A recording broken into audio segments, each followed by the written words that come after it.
by an incredibly special guest. We've got Trill from the Dallas Fuel here, everyone. Get stoked. Trill, thank you so much for joining us, dude. Appreciate it. No worries, man. Happy to be here, man. Awesome.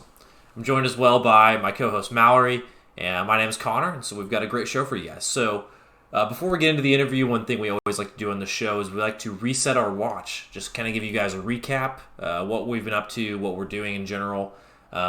Just kind of plug our stuff. You know how it is. So, Mallory, I'll let you kind of start us off. What have you been up to lately? Um, as per usual, just writing about Boston and having a good time with that, especially after this past weekend. It's been a good time. Nice. Yeah, I mean, this was like the quintessential Boston weekend, basically, as a Boston writer and fan. I So, did it again. I can't. just the most stressful thing for your fans possible, basically. So, that's the usual. Trill, what about you? What have you been up to, dude? I mean, besides like playing the Overwatch League, that's a pretty big deal. So, It's pretty much like been settling in really. So just settling into here, getting used to like the area and stuff, and it's pretty much been like hard grinding since I've gotten here, and just like trying to like fit in with the team sort of thing, and just like seeing where I fit, and just like pretty much like practice and all that. So yeah, completely makes sense, dude. Nice. And we'll get more into that just momentarily, of course. Um, Matt, for me, I've just been doing kind of the usual writing, just getting breaking stuff out when I can, covering contenders, all that good stuff. And then random life thing, my 3-year wedding anniversary is tomorrow, so that's kind of cool. It makes me feel super old as well, so awesome. So that's pretty cool. But enough about me. You know, we have Trill here for a reason. So we got to get to know. We got to figure out about this journey that you are. Just like one of the biggest names in the Overwatch League right now, I would say. Just making the transition from Envy, this has been like a huge deal. Coming in like week one for the Fuel and playing, so like this is a your big deal right now, dude. So yeah, I'm excited to hear more about it. So let's go ahead and just jump right into it. Might as well. So first thing, I kind of want to go back to your time with Team Envy. yeah. If you could just tell us a little bit more about that, and maybe how did that kind of form who you've become today, both like in Overwatch and prep you for the Overwatch League. Yeah. So joining Team Envy, I thought like I really didn't think I was gonna join the team. So like I kind of got like into the team like very last minute because because I was being friends with like McGravy for a while. I met him back in like China in a tournament when I played for an Australian team, and I like talked to him like every now and then. And like one day, like he randomly messaged me, like this like sometime after World Cup, like, and just like hey, like just asked me if I was on the contract and stuff, and I was just like, oh, this is kind of interesting. Maybe Hmm. like this like, so it was literally like happening one day that I like pretty much got on the team and like, so I knew like half of the boys already on that team. I already knew like Jaru, McGravy, and Fire. So I knew those boys already, like coming in. So like, so that was kind of cool, like knowing them, like Yeah. joining. So it wasn't like really like awkward or anything. Like I fit in pretty well, but like, yeah, I really like the Envy boys and like, I like, I don't know, I think I like fit really well with them, like as a person. Like we sort of all had like same personality sort of Yeah. thing, and we were like, I don't know, that team was like a lot of fun to be fair. Like Yeah. it might have been one of the funnest teams I've ever been in. I was gonna say it seemed like you guys were always memeing like social media. It was Yeah, like hilarious. It was like right at the time where y'all put out those like really intense pictures. It just the memes like poured out like with you and yeah. you and Fisher next to each other and stuff. Like that was a No, blast, dude. they were bad. Yeah. No, that team was like just. It's like it was. We were just like a super fun team. Like no one really like took anything too seriously. Everyone like had fun. We were like joked. We all like trash talked each other. Like, it was just like a fun team sort of thing. That's cool. And you keep up with those guys pretty regularly, I'm assuming. Um, I talk to them like every now and then, especially like when we like scrim them. We just like trash talk each other in game and stuff, and just like the teabagging and stuff in game when we're scrimming each other. But like, I really like those guys. So yeah, I would definitely like I wouldn't not talk to them. Like I would definitely try to Yeah. keep in touch with them if we stopped talking for a little bit because all those guys are like really cool. Awesome. Sweet. Mallard, do you want to kind of transition us into kind of moving into the fuel?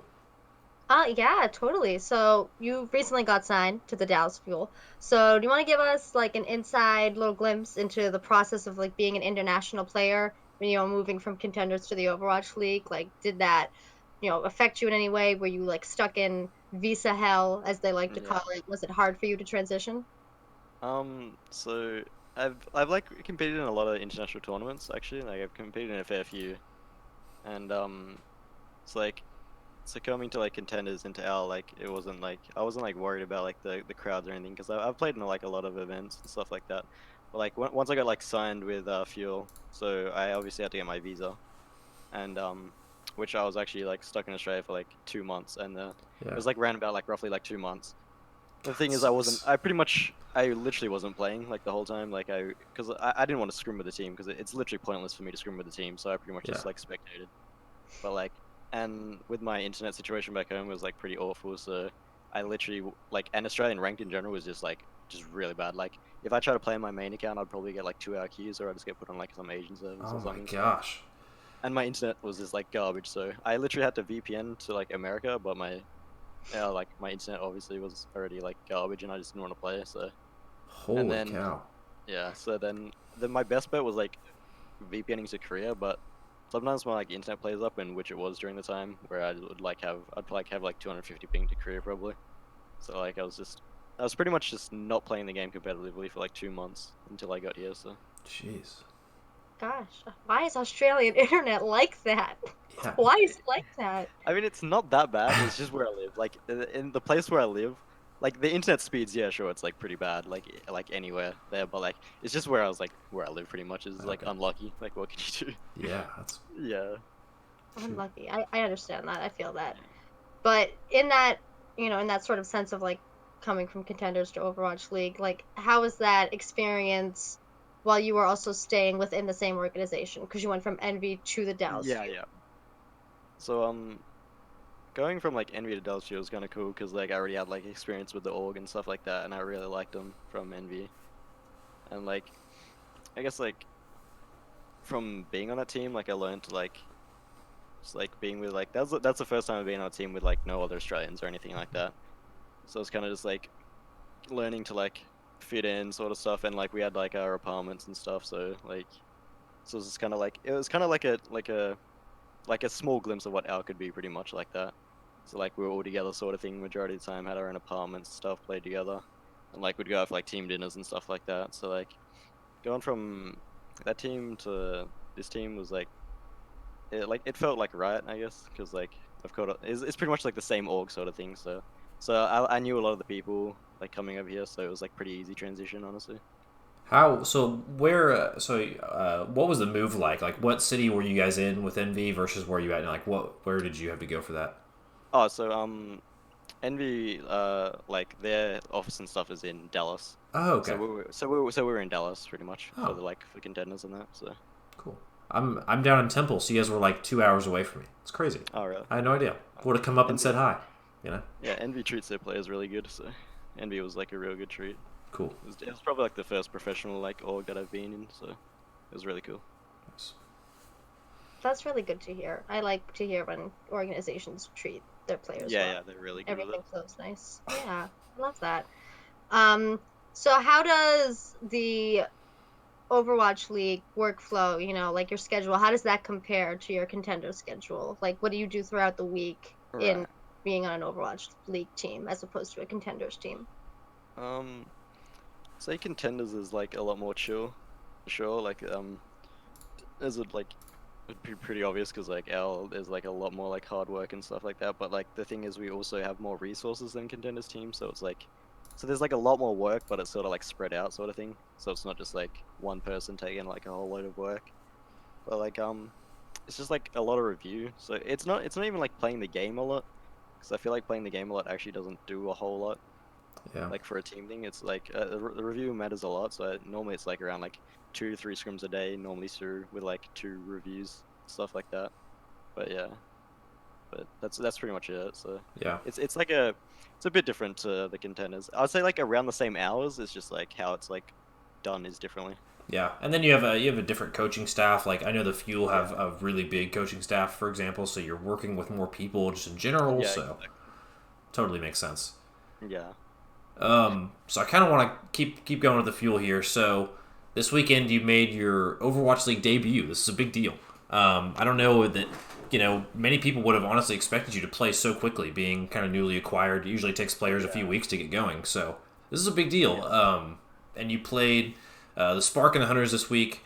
Um, So coming in so quickly, how did the fuel, in your mind, help you prepare for this kind of quick turnaround and jumping right in? Yeah, so I think OG talked to Arrow, like I think OG got sick or something. So pretty much like I had 3 days practice before the Spark and with the team, so I only played for 3 days. Wow. Or like so yeah, and honestly, yeah, like I wasn't too happy with my debut with Spark, but like Spark's a pretty insane team, and like, but I think I let the pressure get to me a lot more because I know that like for whatever reason, like people like talk about me a lot from coming from contenders and stuff like that.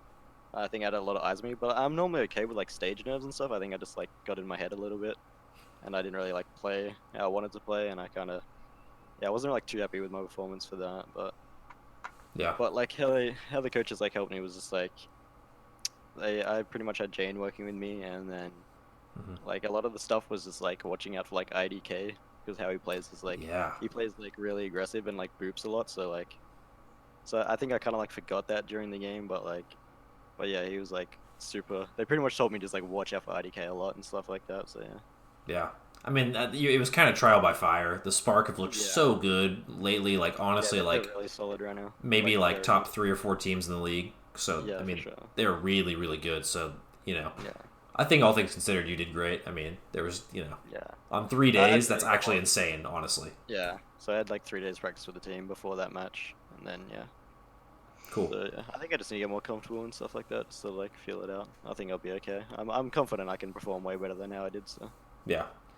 And then you kind of touched on it a little bit, but I was just curious about so OG just kind of said he was not feeling well. Just as a fan, I'm sure as a Dallas fan, people were wondering like, well, why didn't OG play? And so, yeah. did you get any more into that, or were you kind of just simply told, be ready to go in 3 days? I pretty much just got like a message like from Arrow that like a DM on Discord pretty much telling me like, hey, we're gonna play you and stuff like this weekend. So like, just get ready like to play pretty much. And I was just like, yeah, like I'm ready for sure. Like I want to play. So Cool, awesome, that makes sense. And so then, kind of looking back, what do you feel like you learned this weekend, and maybe about a few different things, maybe about yourself, maybe about the Overwatch League in general, or just about the fuel, or any kind of one of those you want to talk to. Just what did you kind of learn from the experience? I think I learned honestly like this is probably gonna seem like super obvious, but like how much harder like Al is, and like how much more harder I need to work. I feel like to like keep up sort of thing, and it's, like for that like myself just working like harder and just like how much different it is. Like I feel like there's a lot of different play styles, and like in Owl there's like a lot of sort of like pre-fight emphasis in goats v goats, Yeah, like how they set up and stuff like that compared to contenders. Like I feel like contenders is a lot of just like let's run at each other and yeah, just swing like so like yeah. makes sense though. I feel like yeah, so there's like a I think like for me personally like a lot of playstyle stuff I can work on and stuff like that, but Yeah, it's got to be a thing where, I mean, the detail, the heightened level of detail in the Overwatch League has got to be just a super high curve. yeah, for sure. It's definitely different. Like, especially like if going from like to the top teams, like with like I think my very first scrim was against Shock, and Oh man, god. I got destroyed. I got pumped by it. But it was like it was a great like learning experience, and it was just like it was different to see, and it was like very eye opening. So Yeah, and that's got to be even. Man, you've had a tough 3 days, and then going your first scrim against the most aggressive goats team, and you're the main tank. Like, you get the brunt of everything in that situation, dude. That's yeah, insane. I mean I'll take it. I feel like you verse Yeah, those teams, and that's how you learn yeah, it's from those true. teams. It's like Yeah, you go up from going against the best. yeah, So exactly. That's true. that's how you learn. That's the best way to do it. Yeah. So now to just get into some miscellaneous fun little questions that we have. Talking about, Connor mentioned earlier about the World Cup. Team Australia is still one of the most recognizable and, Yeah. most put together, distinguished teams from the World Cup. So, do you keep in contact with any of those guys? Or those guys like your good buddies?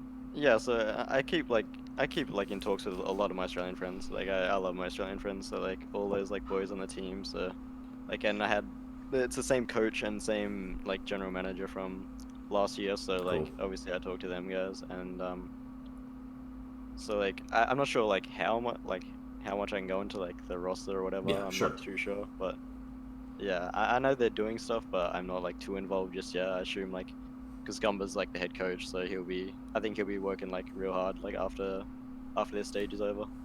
Cool. I'm a big Gunba fan. Yeah. Not Yeah, biased I whatsoever. I am too. Did you talk to Custa? I feel like as an Australian in the Overwatch League, he's kind of like, no, I don't want to say the token Australian in the Overwatch League, but he kind of was like one of the pioneering. Oh, he definitely is. Yeah. So did he like?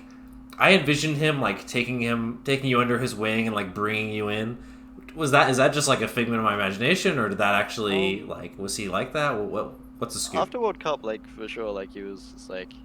So that was the first time I met Custa was for World Cup and stuff, and like he's a super cool guy. Yeah. Like a really good guy, and he pretty much just like helped me with anything. He literally just like, if you need help with anything, like come to me sort of thing. And I did talk to him a lot about stuff like Cool. when I like was hearing about like offers from Al or something, like I would talk to him a lot, and he would like help me a lot with stuff. Like he definitely helps me a lot with like a lot of that stuff. So because he's a smart guy and stuff like that, and it was all new to me. And yeah, so he did help me a lot, and he's like just a great friend. So that's cool. And, That's one of the coolest things about the World Cup is it brings like those country bonds together, and then you have people at multiple tiers like helping each other out. Like that is awesome to me. That's like exactly what it's about. So yeah, exactly. It's good to hear. I love the power of friendship. I love it so much. Power of friendship. The power of friendship. Let me tell you. We love that. Yep. So I'm glad that Connor brought up Custa, because are there any other like players that you looked up to as you transitioned into the Overwatch League? Like, are there any people who inspired you? And then even beforehand, like people that inspired you to maybe become a pro player, and you look at them and you're like, I like that person. I want to be like that person. I would say like before joining Al, like just before joining Al, I didn't really have like anyone I like super looked up to. Like I really liked, I had people who I thought were like really good, and I would like look at their gameplay and stuff like that for like to see what they'd do. But I wasn't really like the only person that I was really like a big fan of, I'd say was like during World Cup. I thought Fate was like really insane at the time, and like Fate was probably my favorite main tank at the time. But like going into Al, like I wouldn't say I really have like someone I really like looked up to. I just thought like, okay, like Bump is like super insane. Yeah. And I watch like him stuff. Like Super's really good at like Ryan Goats right now, so like I'll watch him a lot. And then just like pretty much like the top main tanks are just like someone like I looked up to for like their like advice or just like gameplay and stuff like that, I guess. Cool. See what they do. Yeah. So, Totally. Oh yeah, I like Bumper's ability to basically do whatever he wants and get away with it because his team is so coordinated. Never fails to amaze me. It's out of control. Yeah, their playstyle's like really around like Bumper, and the thing is, there's like I guess there's like the meme that I feel like that like Bumper's a feeder, but like he really isn't. Like he dies first, but like the amount of like even if he dies first and stuff like that, the amount of like space and stuff he gets for his team, and like the amount of damage he does is like. It just like doesn't matter. Like even if he dies first before like anyone gets killed, they have so much space that like they probably get like they trade like 2 kills after he dies or something. Like, he does his job. So I feel like there's similar narratives about him and Giannis, like where they both get dumped on for being like these overly aggressive people way out of position. Yeah, exactly right. And like Chronodota's video this past week, I watched it and loved it about Giannis and like breaking down like is he really the worst main tank and kind of like debunking that really helped my perception with him and Bumper actually. Yeah, that's the thing with Goats. It's like Goats is very, very team based. Like if you guys are like often like you guys aren't playing together, like it can make like a certain player look really bad or like stuff like that. It's like yeah, it's like when you get your Zarya bubble is a huge thing. Like that was like one of the big things. Like being far away from the team fight and getting it, like that can totally throw things off. So yeah, exactly. Right. There's a ton that goes into it. So yeah, for sure. Yeah, Giannis actually had a really good week this past week. Yeah. I feel like he did great. He heard everybody being mean, and he was like, "I'll show them." Yeah. Y'all thought. Yeah. Y'all thought. Y'all thought. Yeah, I didn't watch the game, but I heard he actually did pretty well. So this is like for people who want to, get into the Overwatch League, as players, maybe even as like coaches, analysts, people who want to be just involved in the league. What do you think is the most important characteristic that they should have if they're looking to get involved? Say like you have to work very hard, especially, and it's not just like working hard, like especially like if you don't like you just want to constantly be working hard and doing stuff in your own time, even like with like just so if you're like so like as a player, like I can work like really hard through scrims and stuff, but like it doesn't really matter if I go home and I don't really like do my own sort of like review sort of thing, or like because that can help you so much, and I feel like working hard and like having a good attitude about it is like really important. Yeah. Because you have to really like work, because it's so competitive that like Yeah. if you start slacking, that like someone's just gonna take over. Like that's just literally how it is. Like there's always someone who can replace you, sort of thing. Like if you start slacking, someone else is working like twice as hard, and they're just gonna come up, and then you're just gonna drop. So like you always have to be on top of your game with that stuff. So. That makes sense. Also, kind of the same way, this is a non-prepared question, but I think it's interesting to ask. So, I mean, you just came from the T2 scene, like, relatively recently. Yeah. And so you are familiar with a lot of those players. Are there any players that are maybe getting slept on right now that you think Owl Team should be giving more of a serious look at? So, I mean, you have the big names like Alarm and Sparkle and stuff like that, but maybe besides those, do you have any names that come to mind for you? Hey, all my Envy boys. Hey, of course, yeah. Gotta plug Envy. Gotta plug Envy. I'm trying to think like for other teams. Yeah, sorry, I put you on the spot. I think like obviously he was on my team, but Elivote, I think Diva is super insane. I think he's actually really insane. And Crim's obviously been around for ages. Yeah. I pretty much rate everyone on my team. I'm just trying to think of like who on the other teams I don't first. I barely watch contenders anymore. That's a bad thing. Makes sense. So. I mean, you're so wrapped up in what you're doing, like it's be hard to find time, I would imagine. Yeah. So, cool. But yeah, you've got the obvious ones like Alarm and stuff like that, which I'm pretty sure when he's 18, he's definitely getting in. I think Bernard actually. I think Bernard's 18. Yeah. Bernard should probably be now. He's really good. Yeah. Who else is there? Just trying to think of who's in the top contenders teams right now. I mean, Envy is a I would argue a top contenders team. So then you have Runaway and Fusion Union, Korea. I barely watch like Korea anymore. Yeah. I'm pretty much like only stuck with like NA, if anything. Makes sense. I'd say Swimmer, but oh yeah, gotta love Swimmer. Oh, actually, plug my boy Punky, Lil Punk when he's 18. Yes. Lil Punk, dude. Yeah, Lil Punky. That's what we call him on the World Cup team, Lil Punky. That's awesome, dude. That's incredible. Love that, dude. Heck yes. Cool. Well, I was just curious. I was gonna get a quick read on that, but yeah. I don't know. I don't have any other immediate questions on our like formal interview. Mallory, do you have anything else that we maybe skipped on? No, I'm still laughing about Lil Punky. Lil Punky, of course. No, that's fair. That's funny to me. That's fair.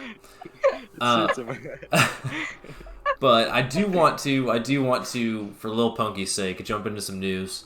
This is our news segment sponsored by Punk. First thing we got to talk about, I do want to, before we get into the games themselves, we saw Jonak's skin, his MVP skin was released. Do you have any thoughts, Trill? Like, maybe this is a better question. I'm not even going to ask your thoughts on Jonak's skin. When you win MVP next season, what is your skin going to look like? What is your Reinhardt or Winston or whatever character skin? What would it look like? That is a hard one, actually. Another non-prepared question, by the way. That's the thing, because I would not consider myself a creative person as well. So when I get to these questions, I'm just like, I don't know. I feel like it'd have to be something that stands out super hard, but I wouldn't have a clue, honestly. What about, Raise Your Koalas has become a Team Australia thing. Maybe like a koala monkey skin. Ooh. Yeah. I was literally gonna say Winston, same size, just giant koala. A giant koala, yeah. Okay. Like a bamboo stick going. I like that. That could be awesome, dude. I actually like that. I love that a lot, actually. Make it happen. We've got some artists around. Hopefully, one of those watches. I wish they did for World Cup. I wish they did like skin specific to the teams and stuff. That'd be so cool. I would love that, dude.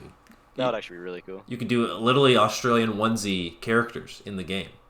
And then for Denmark, you could have like all the Torbjorn Viking skins, just put it on every character and have a bunch of Vikings running around. That'd be great. Dude, literally, I feel like that's a good way to make money, honestly. Yeah. Blizzard, get on that. I agree. It's just like Dota 2, right? Like Dota 2 do like the compendium thing. Have you heard seen like that? Mm-hmm. If they did something like that for World Cup, that'd be so sick. I totally agree, dude.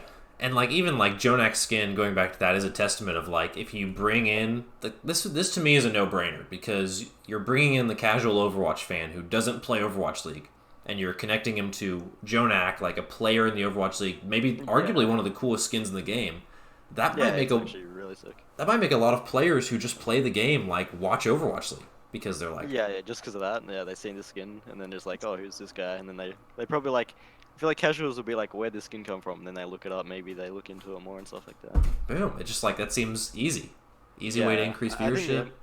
the MVP skin stuff is really cool, actually. Mhm. They should probably do one for like the team that wins as well. Like they could do so much more with skins. Yes, I think skins are sick. Like, I agree, dude.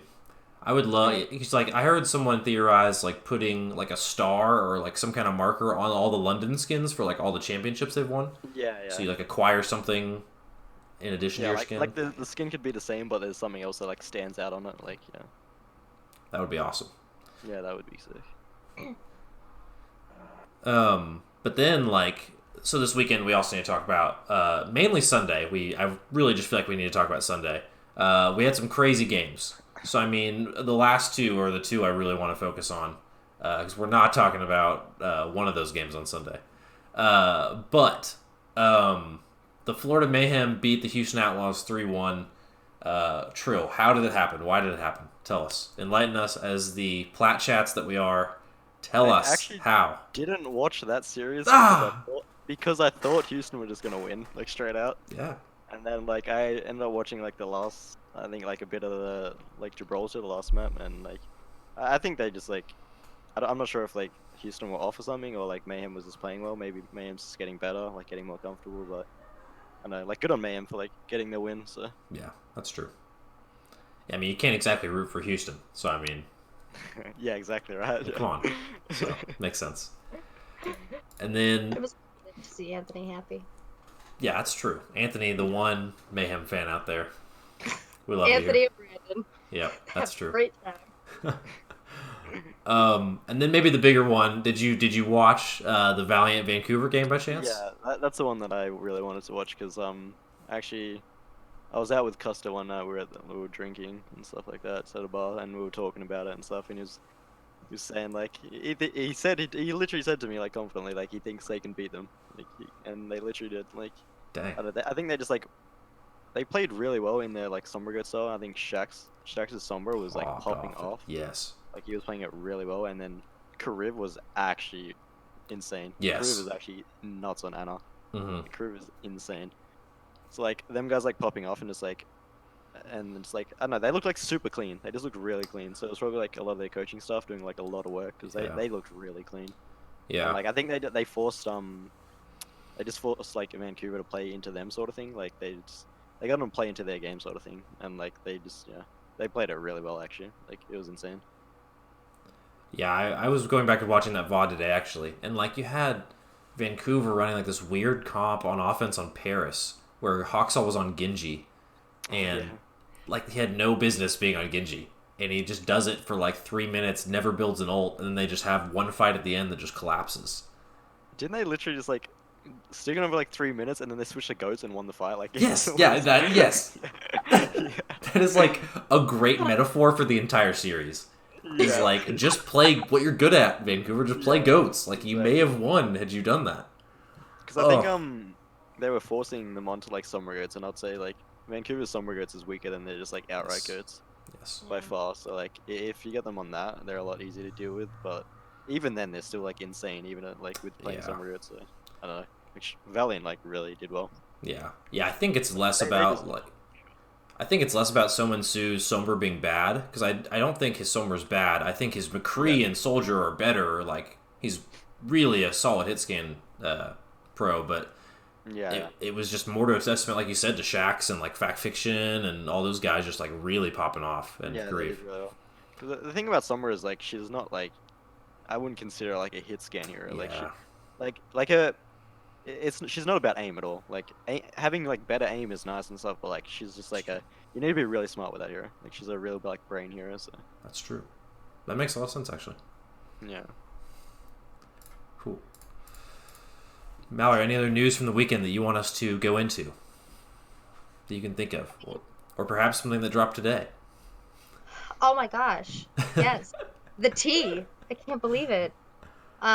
So literally, I want to say 15 minutes before we got on call. Yeah.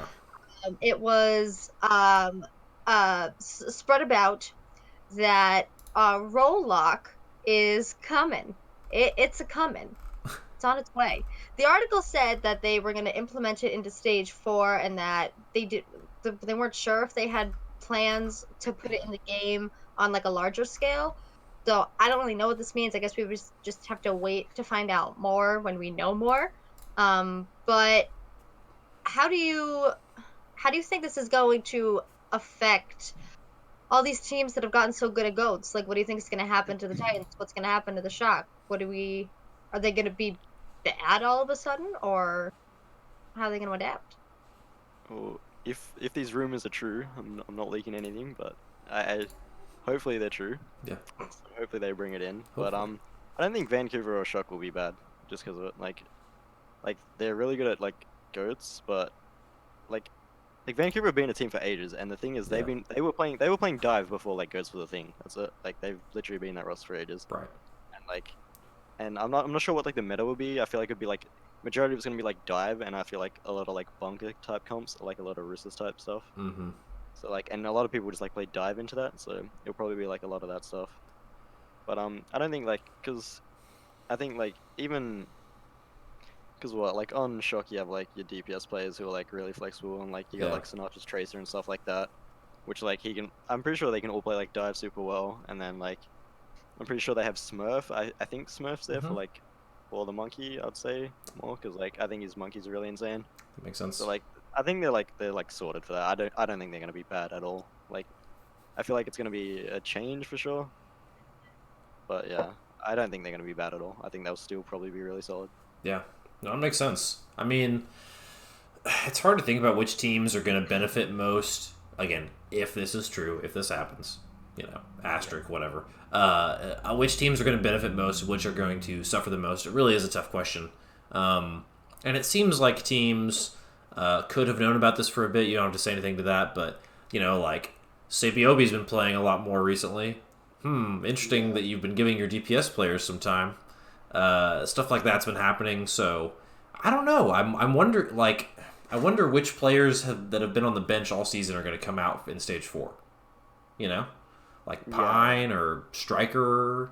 I think it'll just depend on the maps. If there's like heavy Widow maps and stuff like Yeah. that, which I think will be a thing. If they like your Anubis first, which is like you can have those like Orisa setups on like the high ground on defense.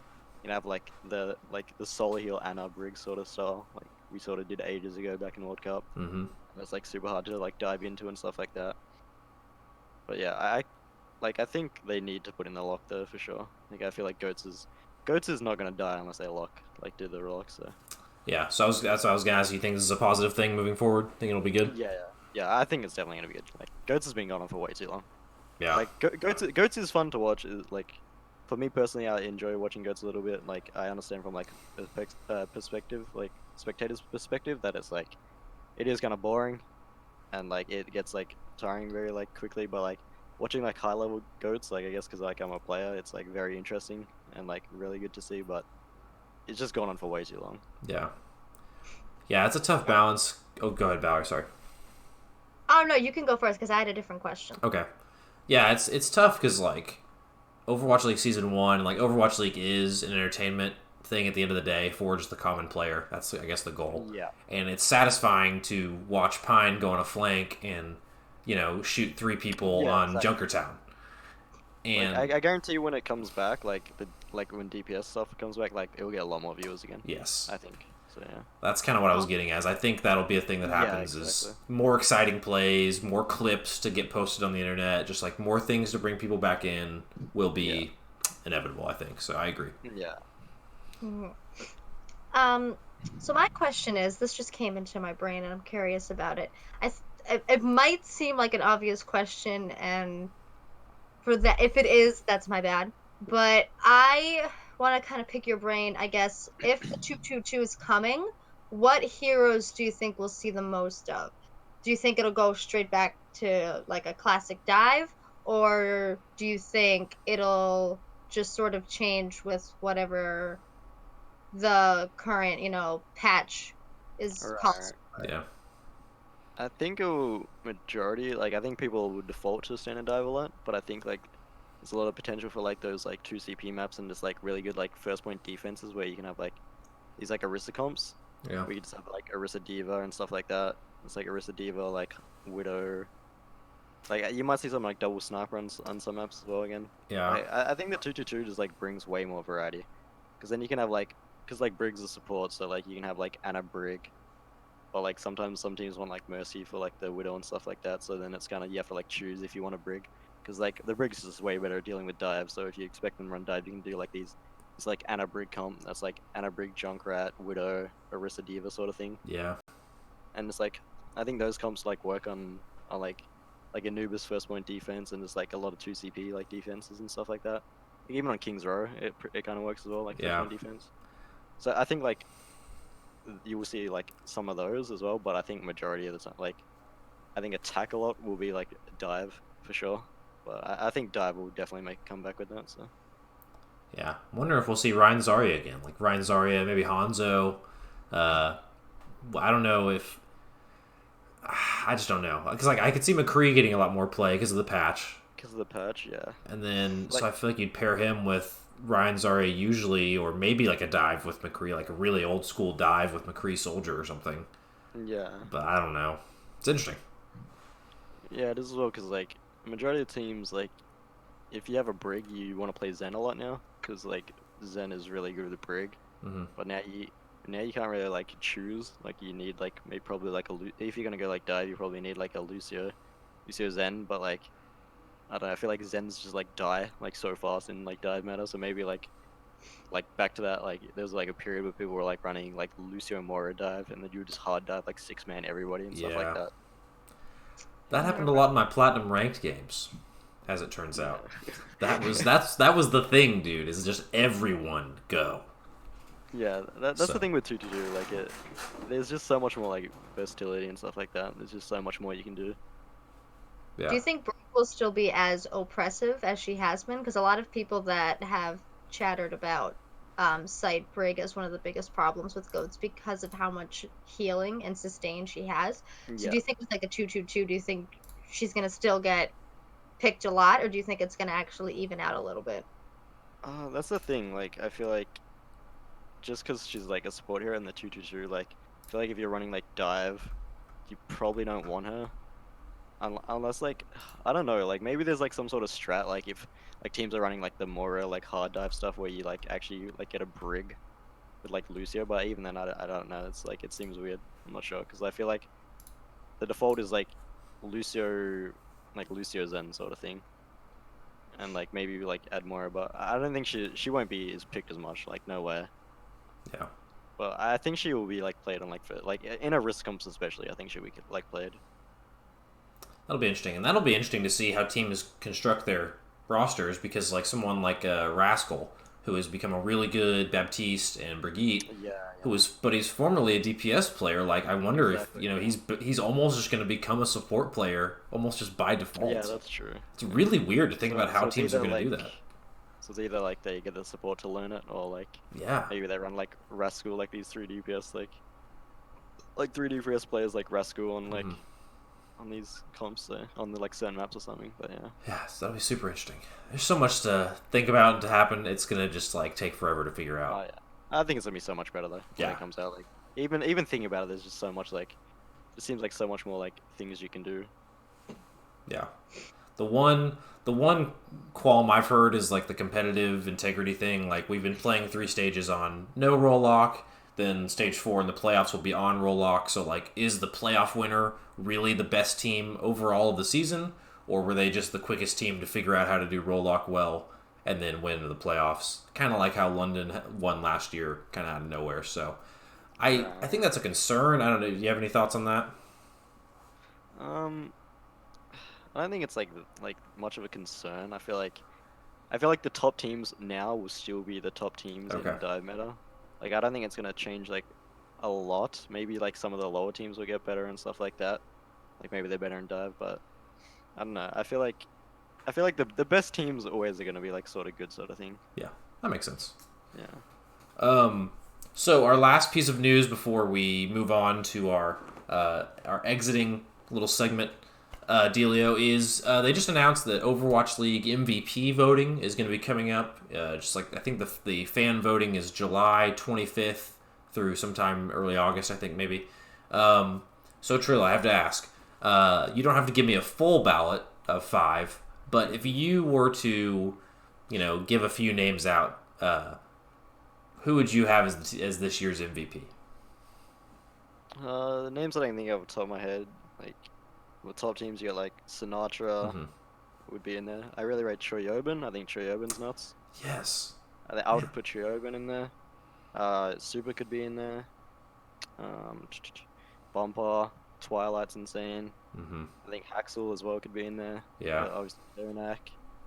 I think Mano's insane as well, actually. Like, I don't think Mano gets as much praise, maybe. Yeah. But I think Mano's, like, super consistent. Like, he's always been, like, I don't know, like, he plays really well all the time, I feel like. I feel like he's really good.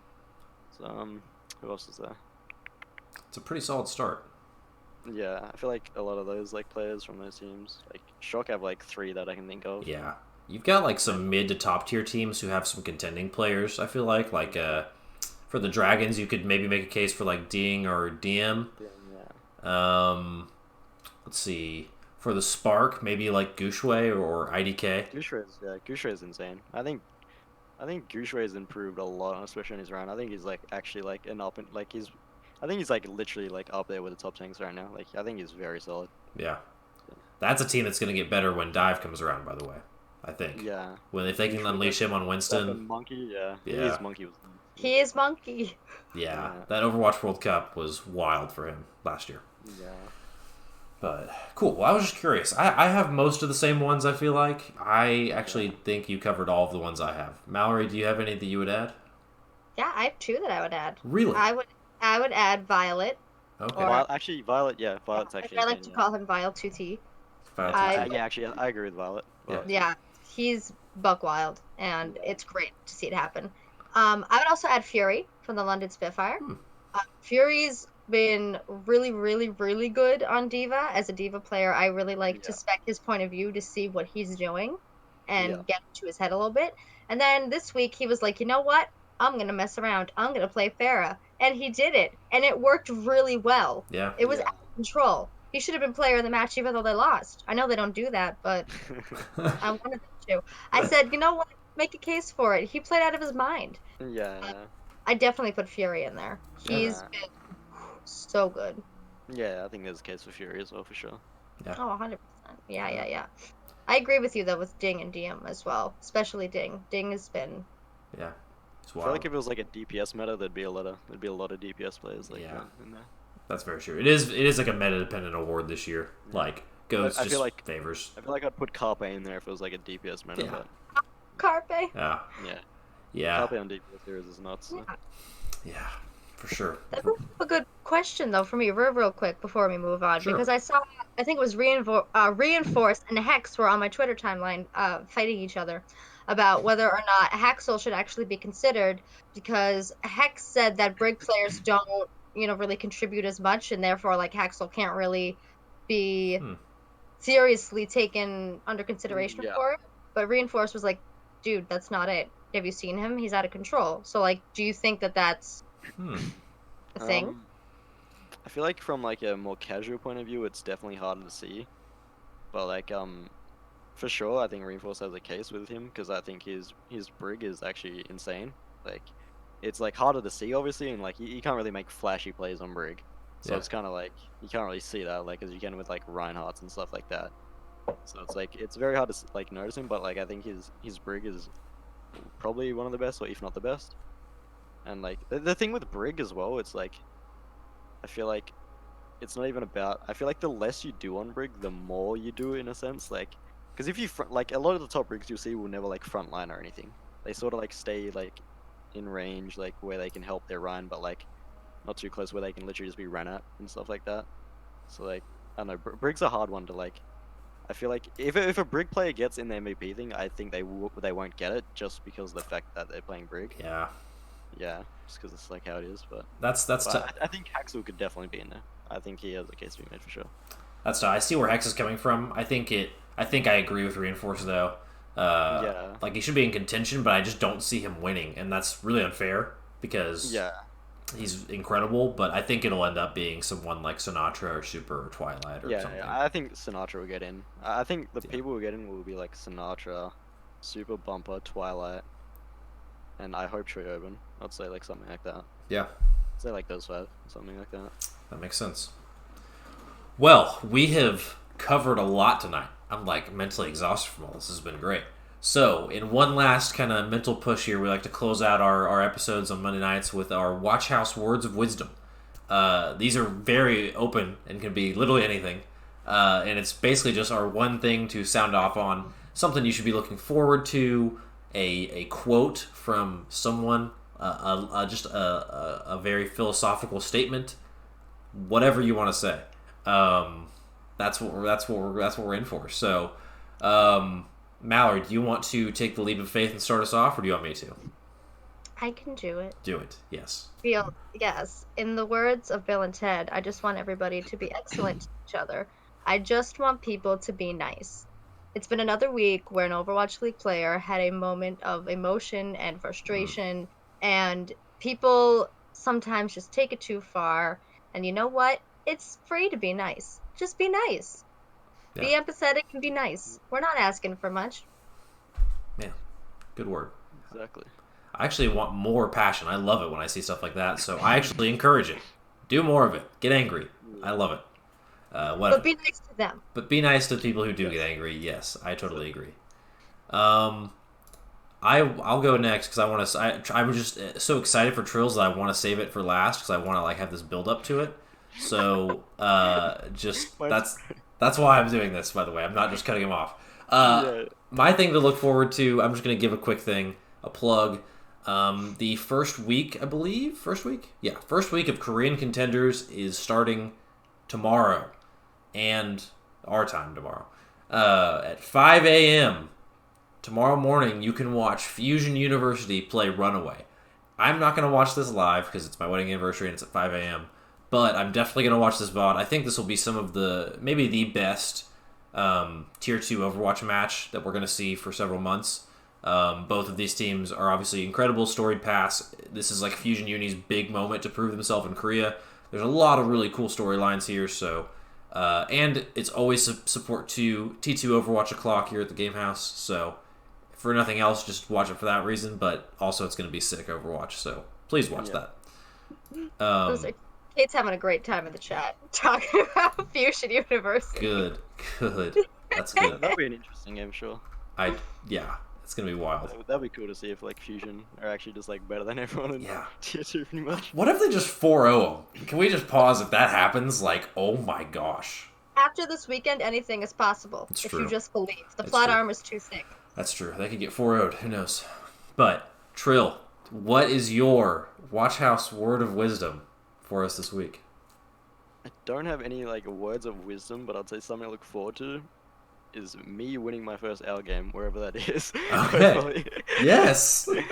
Incredible. If it's not this stage, next stage, hopefully. Look forward to me winning. Stoked to see it, dude. We are going to be cheering the hell out of it when it happens, dude. So pumped for that. I'll be super stoked for it as well. Love it, dude. Awesome. There's no better word of wisdom you could have given us. It's a great way to close it out. Holy cow. I had nothing else, man. I was like, you know what? I think this works. I'm going to win. When I do, it's going to be awesome. Fair enough. Well, this has been a super fun episode. This has actually been a really good time. So, just quick thing. Our WatchHaus preview show is on Thursday. Get stoked for that. We'll be previewing Week 4. And after that's the Atlanta Homestead. So it's just like a crazy... We're wrapping up Stage 3. It's wild. So, big thanks to my co-host... Oh, Mallory, you're going to say something. Yes. WatchHaus Queens on Wednesday. We're having a really fun special guest that I don't think I can talk about yet. Yes. But it's going to happen. It's going to go down. It's going to go down. Excellent. And stay tuned to all the Game Haus stuff. We're a great site. A great website, as the people from The Ringer say. Great website. But yeah, for the show, thank you so much to my co-host Mallory for being here, part of the crew, holding it down. Huge thanks to Trill. God, this was like so much fun, dude. Thank you for carving out your time on your day off to hang out with us. No, it's fine. I enjoy doing this sort of stuff, and I want to do it more, so I'm just glad to be a part of it. Cool. Well, thank you so much for taking the time to meet with us. If we don't have anything else, it's been a great show. We will see you guys at House Queens on Wednesday. Another Watch House on Thursday. It's going to be great. So from our house to yours, we'll see you guys later. Peace.